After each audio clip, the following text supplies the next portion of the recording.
Hey traders, in this video, let's talk about put buying. And if you're wondering what that sound is, it is probably that beautiful waterfall. So just as markets go up, they tend to go down fast and aggressively like that water. And put buying, a lot of people want to rush and buy puts right now because the market's been down a few days in a row. And usually that is the worst time that you want to buy puts, when everyone else wants to buy puts. So think of it this way. Let's say you live by the water, right? You have flood insurance, hoping it never floods, but you pay every month for your flood insurance.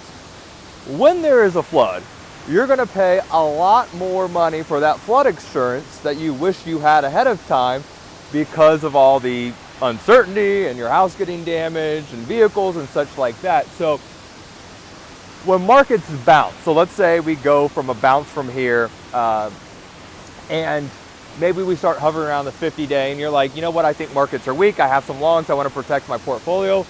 Then you can look at put buying, and I specifically like buying outright put spreads instead of just paying a lot of money because you're paying high implied volatility for the puts, or selling bear call spreads instead of buying puts. So I'll be honest, there really hasn't been a safe rotation that we've seen. Bonds, gold, silver, pretty much everything's sold off.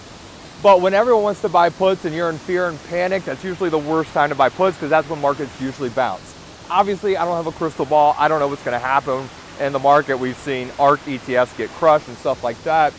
But I know one thing, I don't want to buy puts yet. I actually just took profits on a put trade that I did in AMWL. Or if you do buy puts, make sure you buy puts on weak charts that, let's say the market does go up, maybe those stocks will go down. So I hope that helps out. Stay nimble. Know there is volatility in the market, so scale down those position sizing and live to fight another day. You know, if you made fantastic gains in 2020, don't blow out your account right now.